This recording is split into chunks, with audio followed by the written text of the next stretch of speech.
All right, so today we're checking out the HKMLC 55-inch smartboard. This is an interactive electronic whiteboard. It's 55 inches, it's a 4K display. It kind of looks like a TV, but it's got a lot of surprising features, I think, that are kind of unexpected. I've been exploring this for a little while here. I'm going to go through all these features. There's a ton of features in this particular product, especially if you're interested in this in a business environment for meetings, office setting. Also in the education environment, classroom setting with students, this is going to be a very, very interesting product for you guys. So in this video, we're going to go over all the product specs and features. I'm going to give you an overview of sort of a little taste of every bit of function of this particular product, because there's a lot of stuff to go over. So the video is going to be kind of long.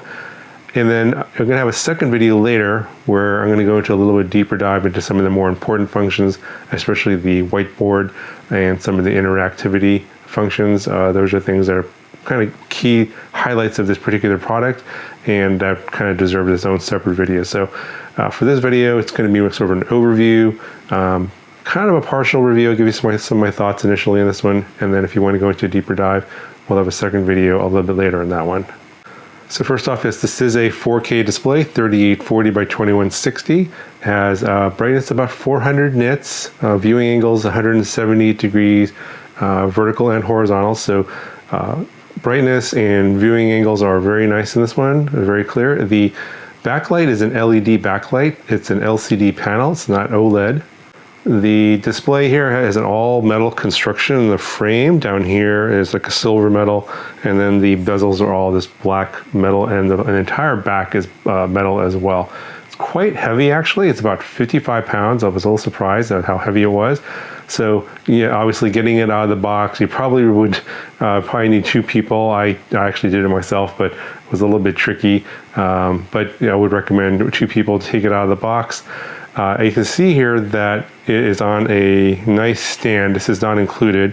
You can buy this separately. I believe it's like $400 right now. It's a very sturdy metal stand. The stand itself weighs about 45 pounds, and that allows the display to hang on here, and you can roll it around. It's got 4 wheels on the bottom. You can roll it around, and so in a classroom or office environment, if you need to move it around for different angles, this stand is highly recommended. Now, if you do want a wall mounted, it does come with a wall mount included with the screen. Also comes with a 15-foot power cable, a few antennas for the built-in Wi-Fi. You get a remote. You also get a couple of pens that will work with the touchscreen. And of course, it includes a user manual.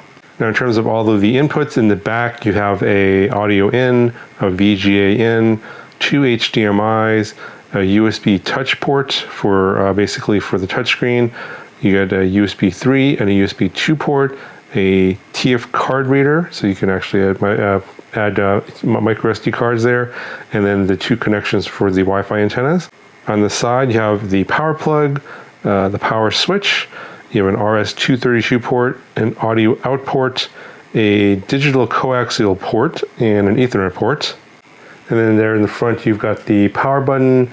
You have a USB-C port, HDMI port, another USB touch port, and 2 USB 3.0 A ports.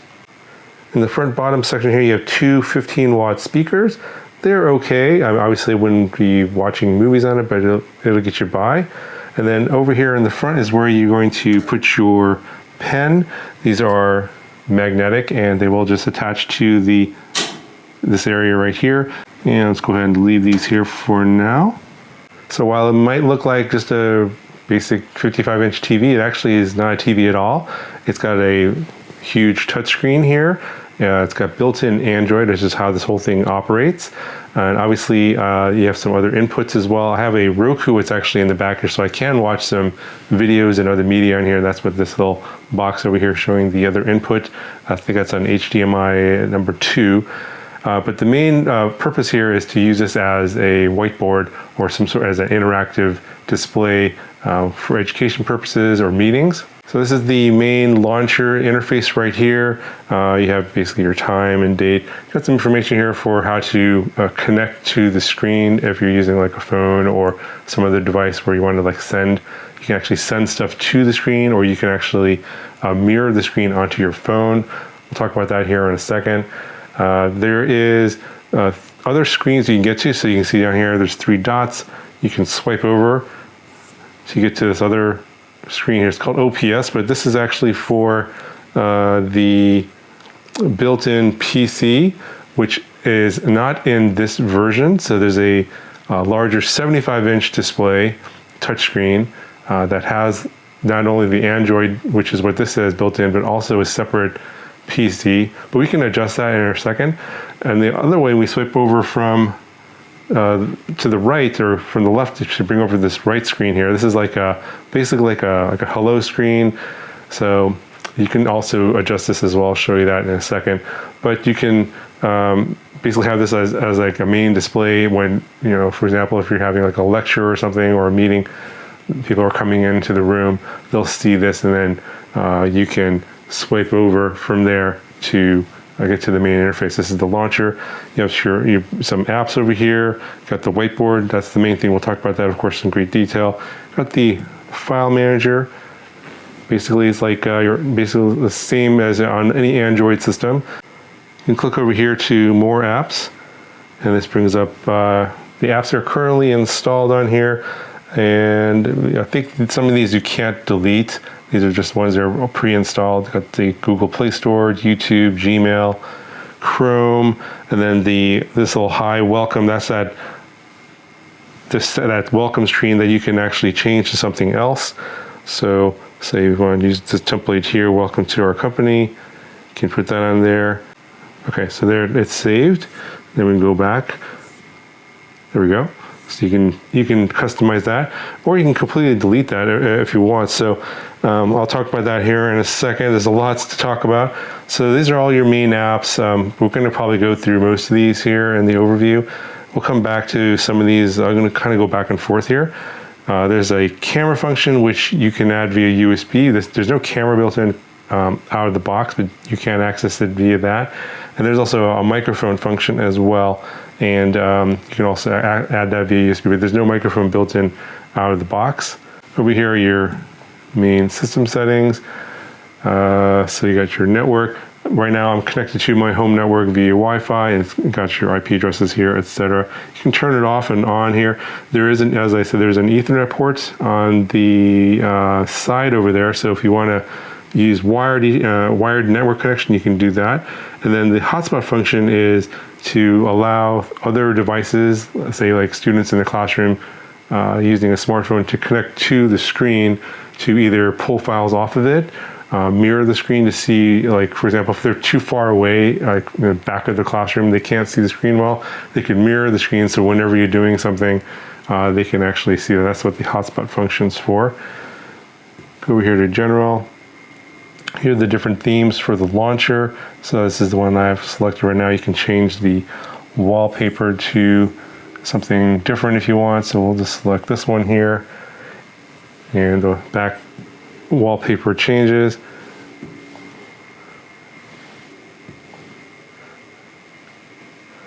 You can auto loop these wallpapers.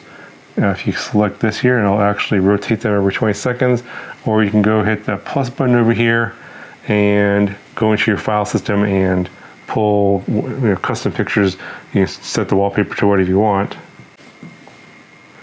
Over here in sound, you can adjust the volume of the built-in speakers. You can adjust the max volume so you don't make it too loud. You can adjust the balance left or right. And you have different sound modes here. So there's standard, meeting room, cinema, classroom, and custom. You can adjust the bass and the treble.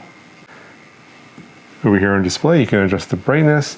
So go ahead and bring it all the way down here. Even at the lowest brightness setting, 0, it's still very, very, very visible. And then you can go all the way to 100. This is the max. And that's not too bad, but that's a little bit too bright for me. So I'm going to bring it down to around 40 to 50. You have different image modes here: standard, bright, brilliant, and then custom. Adjust basically the tone of the display. I'll just leave it on standard. Seems to be totally fine for me. There's this thing called the compass. So when you're in pretty much any screen, you can bring up this little thing called the compass. And it has like your standard, basically like a back button, home button. You have I think this one here shows you all your apps that are currently running. This one here is the Windows PC, which I just clicked by accident. This side menu over here is like a navigation sidebar. You can click on this, it'll bring it up, and then you can hit home.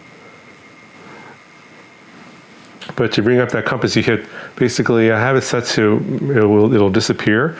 So you use all 5 fingers and then basically press the screen like this and it'll bring that up. All of these interface elements are customizable as well. This one over here, the pen is the annotation. I think, what is this one here? Oh, this one brings up the whiteboard. So let's go back home again. And then that brings up the compass. And then if you tap it, it'll go away. But you can adjust that in the settings. So we'll go back to the settings here. And we currently have it turned on.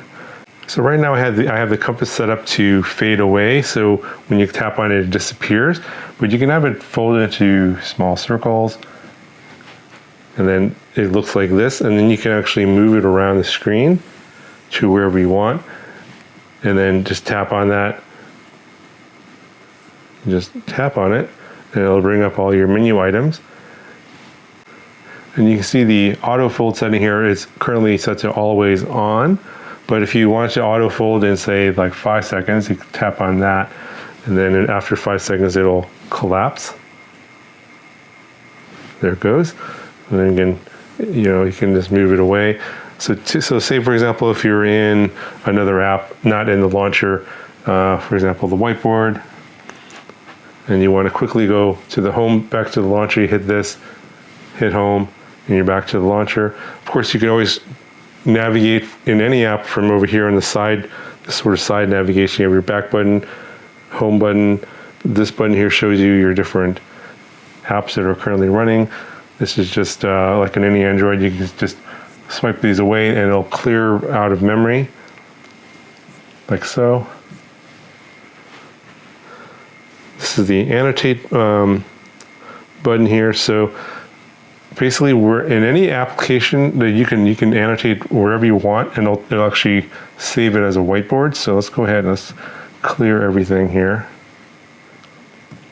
Click on this, and then we'll change the color to white, and then basically you can like circle stuff or point arrows. You can see I can just use my finger to do whatever, and then you can save, and then it'll save it to your local file system. You can format either as an image or a PDF image, we'll say, and then save. Then this will show up here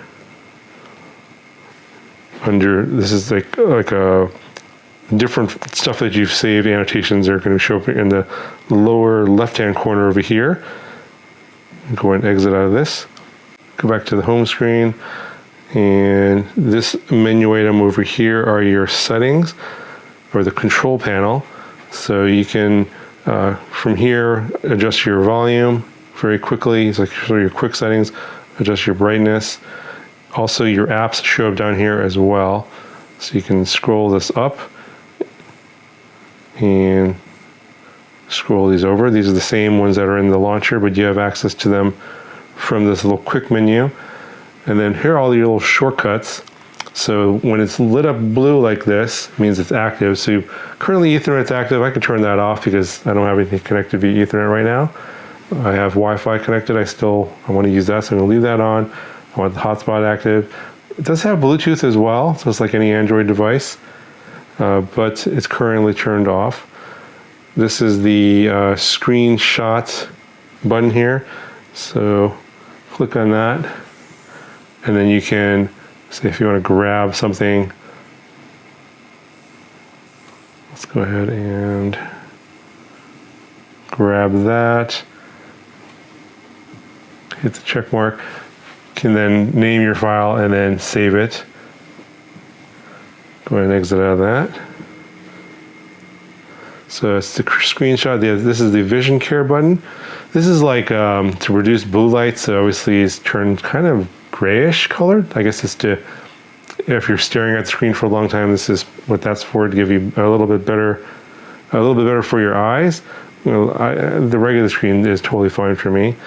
You can adjust the touch sensitivity here. If you feel like it's not sensitive enough, you can tap that, but I find it's sensitive enough. This is the eco button. I believe that's a power saving setting, so it'll auto shut down the screen, but I don't want that to happen while I'm actually recording this, so I'm going to leave that off. Swipe over here, we have some other settings. Touch lock, basically it just prevents any people from using the touch screen. Screen lock, locks the screen totally. You have listen alone, so it basically turns the screen off, powers down the backlight, and just lets you use the speakers. So if you have like a podcast or something you want to listen to, you can do that. It's for that mode. And then you have the screen off here. Tap that and the screen powers down. But if you wave your hand in front of it like that I just did, it'll just turn back on again. So let me just show you. It happened a little bit quick there. So I'll go power off the screen. You can see it is turned off, but then as soon as I touch the screen, it'll power back on again. So this one here turns off the built-in PC, but I don't have that. This button here turns off the power, which I don't want to happen right now. You can restart the Android system with this button here, and then I'm not really sure what freeze does. Maybe it takes a screenshot of the screen. I'm not really sure what this one does. This one here is called screen down. I think that also works with a built-in PC because it doesn't seem to do anything when I tested it. Mute, obviously mutes speakers. Auto backlight, basically adjusts the brightness of the backlight based on the ambient light, but I don't want that happening while I'm recording this video. The spotlight feature here, you can actually highlight a section of the screen, and then it'll darken the rest. If you click on this, and then you can adjust the opacity. If you want to make it a circle, you can make it a circle. If you want to make it bigger, you can do that. Pinch out and pinch in. That way, like if there's a particular part of the screen you want highlighted, it's like, oh, I want to highlight the apps here, you can do that. That's what that function is. And then this curtain function is kind of interesting. So it puts up like a generic picture. You can change this in the settings as well, and you can reveal something. It's like, oh, I want to reveal this, but I want this still hidden over here. You can do that. You can swipe over from the left, or you can swipe down. Swipe over from the right, or from the bottom. All right, so I got a little sidetracked there. So I'm gonna go back to the compass here. I'm gonna change it back to always on and fade away. There's this gesture interaction. You can long press with 5 fingers to activate the compass. I have that turned on. So do that.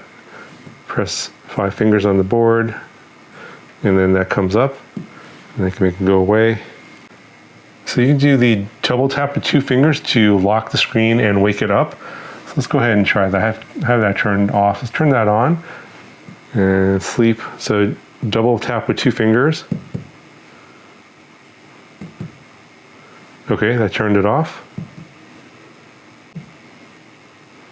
Oh, and that turned it back on. All right, back into the settings again. And then there's the screen down feature. Swipe down with 3 fingers to move the screen down. So let's see what this does. Let's go back home. 3 fingers.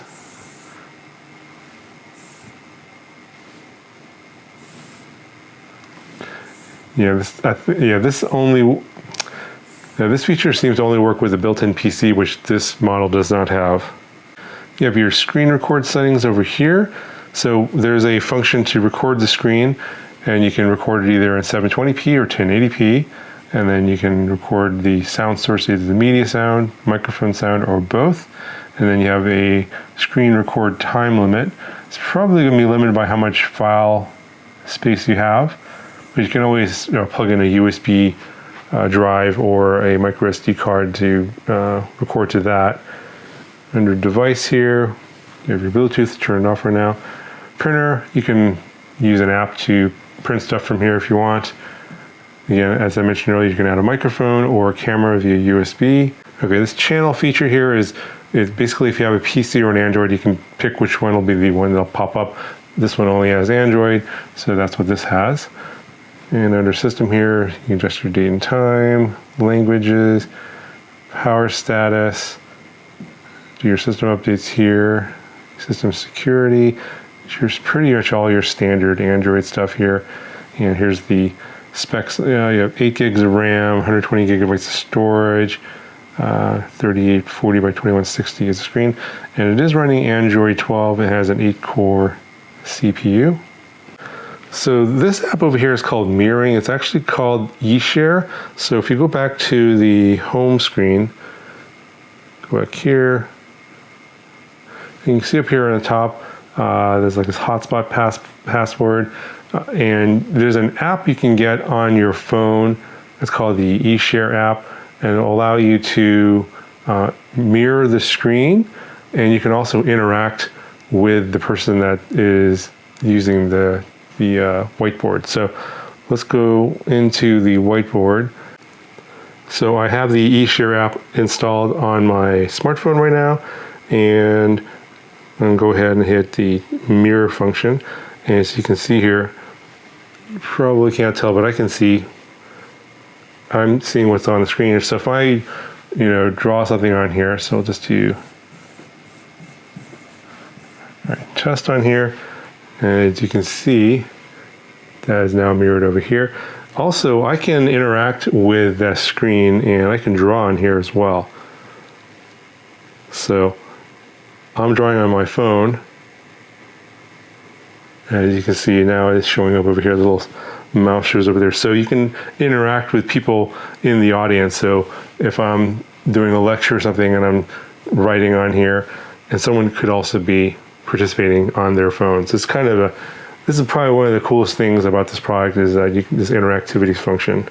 So we'll probably deep dive into that in the second video. Just wanted to quickly demonstrate that, and then you can see I've exited out of here. So you can see that there's a user currently installed or connected over here, connected device.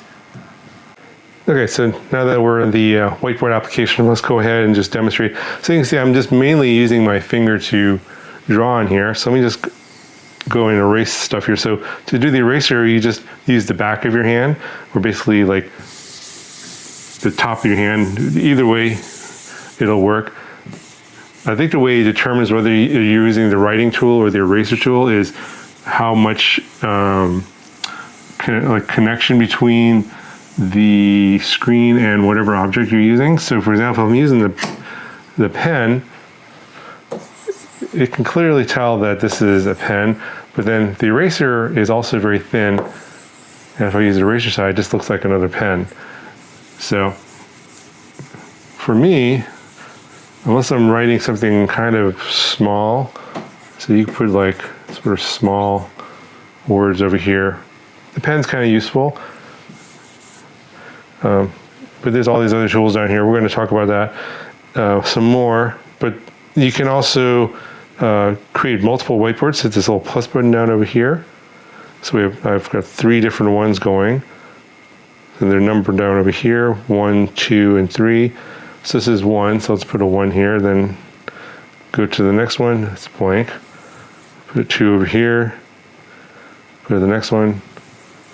That's the third one. And we can go back. Also, let's go ahead and erase that. And also you can split the whiteboard into multiple sections. So and over here you have 2, 3, or 4. So let's do 3. And you can have 3 different people on here doing stuff. So I could be writing something over here, someone could be doing something over here, and then another person can be over here doing something else. And they can't cross over. So once you start writing on this side over here, see nothing happens until I come back over here like this. Same over here, doing over stuff over here, and then I come over here, nothing happens. Can change the color here. So say I want this guy to be blue over here, and then maybe I want this guy to be red. You can do all that. And let's go ahead and exit out of here, and I'm not going to save my squiggles. Okay, so to bring up other options for the pen, you can change the thickness of the pen. So down here you can see the preview of the thickness of the pen. They can make it very thick, that's the max. So just to give you an idea, you can see the difference here. The medium thickness is probably fine. You can change the color, etc. And let's go ahead and erase all this. Also, this touch panel has what's called 20 points of, I guess, some responsiveness. So obviously you can just use your finger and a pen and just have like one touch point. You can have 2 or 3 or 4 or 5, or I guess in my case we'll just do all 10 right here. And if you had another person, you could do both hands for 2 people and have 20 touch points. So I'm going to go ahead and I'm going to exit this. I'm not going to save that. All right, let's go back into the whiteboard. So you can have actually a different color for the pen and the eraser.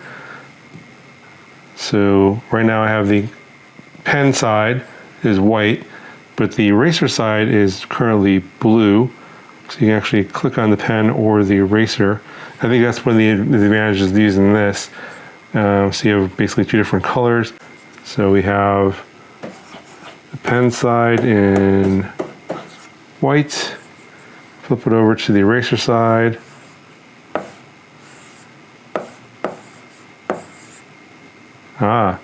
So I have to use the side of the eraser. If I use the very tip of the eraser, it comes out in white because I think it's a pen. Okay, so this feature is a little bit buggy. Let's go back in here. This is the eraser. I'm going to clear the whole board. All right, another really cool feature of the pen is you can click this little section here. It's called, this has a little letter on here. It says T. And so you can actually take your scribbly letters. So for example, I'll write this on here and it will convert it into nice text like that. And then the other one is this one here. It's the shape one. So, you know, if I'm kind of making, I want to make a circle, but yeah, it's not a very good circle. Oh, it made a perfect circle for me. Or maybe I'll make a square, not a very good square, and now we have a perfect square in here. Triangle, boom, we have a nice perfect triangle. Now, if you want to make shapes, you can go into this shape tool over here, and there's a bunch of predetermined shapes. A little box with some rounded corners. Maybe I'll use an arrow to point somewhere else. And draw a little semicircle. So we have a nice little shape tool. And then if you want to select these to do things, you can use the selection tool here. And then you just circle this. And I'll select that and you can move it around. You can resize it like so. Want to change the color, you can change the color. You can duplicate that, so I made a copy of it. Or just go ahead and trash it. Select that again, you can trash that. Select, get rid of that. And then go back to the eraser tool here. There's a standard eraser, which is, you can just do that, like I was showing you before. This one here is the okay, so it's a selection eraser is that one here. So let's put a object back up here, and if I want to select something like that, oh, that gets rid of the whole thing. So instead of rubbing it out, you'll just select the whole thing with the back of your hand, and it'll erase that whole section. Pretty cool. But if you have all the, you know, let's go back to the pen. If you have a bunch of stuff on here and you want to erase the whole thing.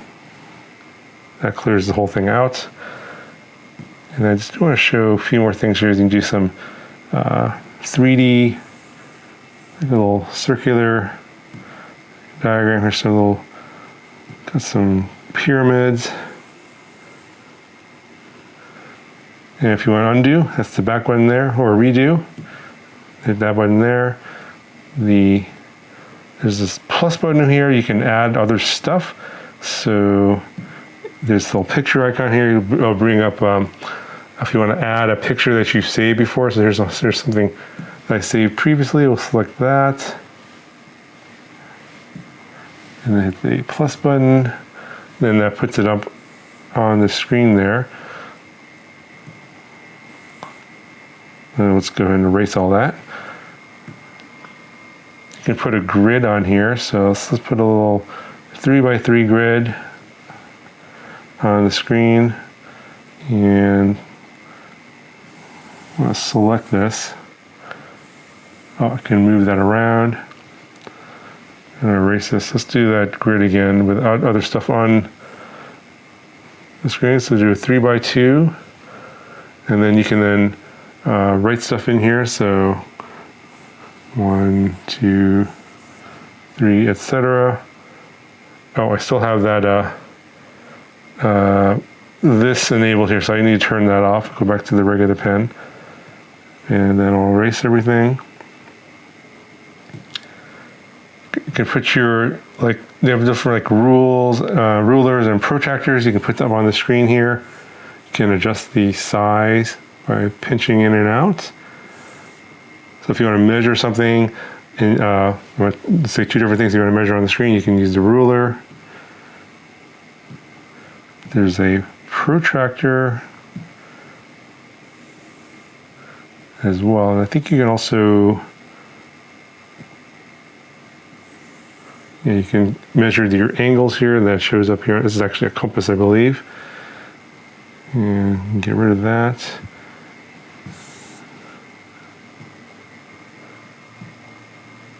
You can actually bring in stuff from a different source. So this is that Roku that's on HDMI 2. You can actually bring this in onto the whiteboard. Kind of cool.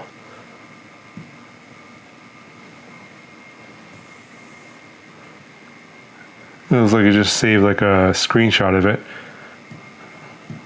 Get rid of that. This button here is called the mind map. Oops. So let's go ahead and you can select it. You can move it around, you can make it bigger. And then you go here, and then you can put stuff in here.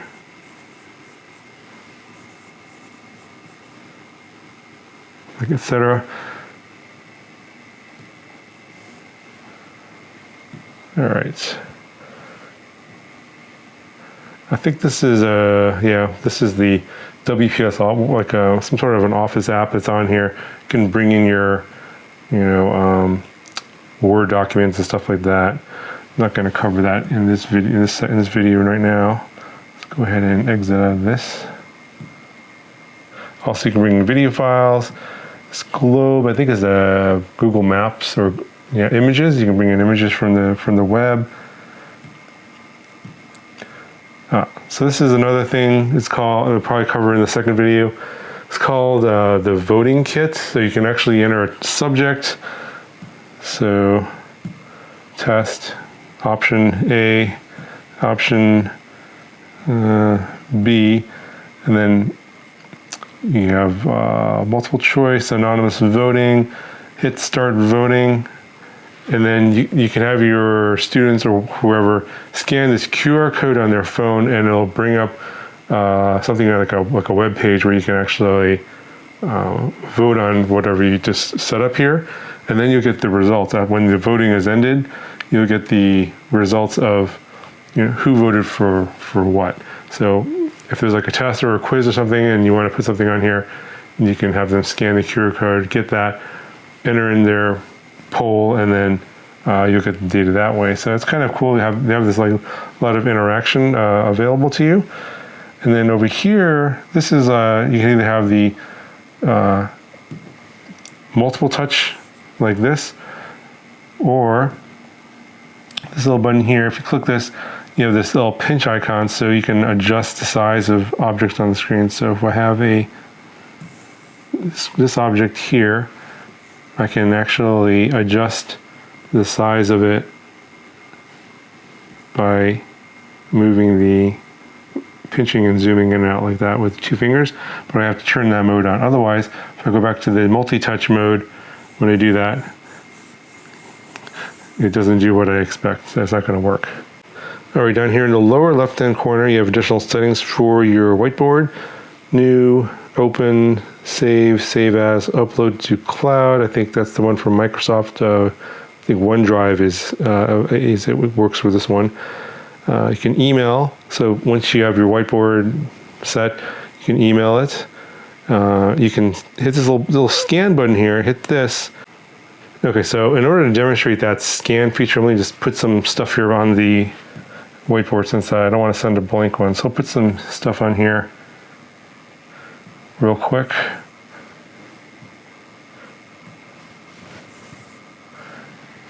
And then if I want to send this to somebody, go back over here to scan. It will bring up this QR code, hit this plus, and then your people in the audience can scan the QR code with their phone, and it'll bring up a website. It just basically takes a snapshot of the whiteboard, and as you can see, let's rotate that. There is the whiteboard, so you can send it to your students. All they have to do is scan that QR code. You can also email the whiteboard. You have to set that up though. I don't have that set up right now. And then you have additional settings over here. Time display switch, background settings.